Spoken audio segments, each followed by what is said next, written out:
রাষ্ট্রবিরোধী ষড়যন্ত্রের অভিযোগে আটক অভিনেত্রী ও গায়িকা মেহের আফরোজ শাওনকে ডিবি হেফাজতে নেওয়ার পর এখনও জিজ্ঞাসাবাদ চলছে।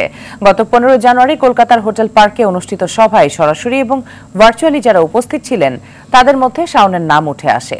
এরপরই বৃহস্পতিবার সন্ধ্যা 7টার দিকে এই অভিনেত্রীকে রাষ্ট্রবিরোধী ষড়যন্ত্রের অভিযোগে নিজেদের হেফাজতে নেয় ঢাকা মহানগর গোয়েন্দা পুলিশ। রাজধানীর ধানমন্ডির বাসা থেকে তাকে মিন্টু রোডের ডিবি কার্যালয়ে নেওয়া হয়।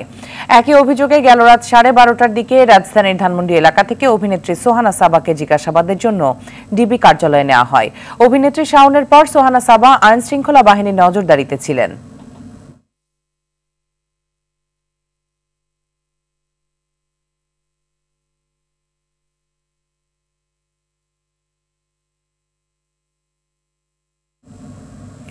দর্শক, এই মুহূর্তে ডিবি কার্যালয় থেকে সরাসরি যোগ দিচ্ছেন সহকর্মী সাকিবুর রহমান।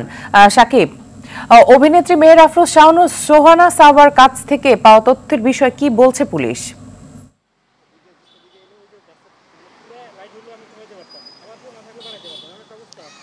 মিতু, আসলে এখনো কিন্তু মেহের আফরোজ শাওন এবং সোহানা সাবা তাদেরকে জিজ্ঞাসাবাদ করা হচ্ছে। কিছুক্ষণ আগে আনঅফিসিয়ালি ডিবি প্রধানের সঙ্গে আমাদের কথা হয়েছে। তিনি যেটি বলেছেন যে তাদেরকে জিজ্ঞাসাবাদ চলছে, অধিকতর তদন্তের জন্য তাদেরকে জিজ্ঞাসাবাদ করছেন এবং তাদের থেকে আসলে কি ধরনের তথ্য পাওয়া যায়, বাংলাদেশে আর কারা কারা থাকতে পারেন সেই বিষয়ে জানা হচ্ছে। যেহেতু রাষ্ট্রের বিরুদ্ধে ষড়যন্ত্রের একটি বিষয় তাদের সামনে উঠে এসেছে এবং আওয়ামী লীগের যে একটি মিটিং হয়েছে সেখানে তারা ভার্চুয়ালি যোগ দিয়েছিলেন। সেখানে কিন্তু ইন্ডিয়ায় যারা অবস্থান করছে তারা সশরীরে উপস্থিত ছিলেন এবং বাংলাদেশ থেকে যারা ছিলেন তারা ভার্চুয়ালি যোগ দিয়েছিলেন এবং দেশে অস্থিতিশীল পরিস্থিতি তৈরি করার বিষয়ে কিছু আলাপ আলোচনা হয়তো সেখানে হয়েছে। সেই বিষয়গুলো আসলে তাদেরকে হেফাজতে নিয়ে জিজ্ঞাসাবাদে জানার চেষ্টা করছেন এবং সম্পূর্ণ বিষয় জানা হলে এখানে যদি আর কারো সম্পৃক্ততা পাওয়া যায় তাদেরকেও হয়তো বা এখানে আনা হবে জিজ্ঞাসাবাদের জন্য।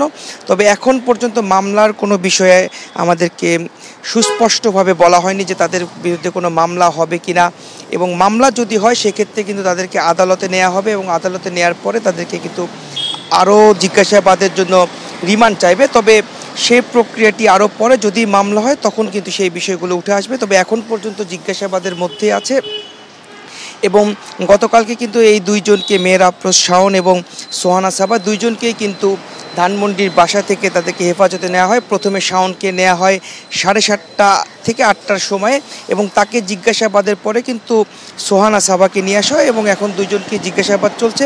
হয়তোবা আমরা পরবর্তী সংবাদে তাদের বিরুদ্ধে মামলা হলো কিনা বা তাদেরকে রিমান্ড নেওয়া হবে কিনা সেই বিষয়টি জানতে পারলে সেটি দর্শকদেরকে জানিয়ে দেব। মিতু। সাকিব, অসংখ্য ধন্যবাদ আপনাকে আমাদের সাথে যুক্ত হবার জন্য।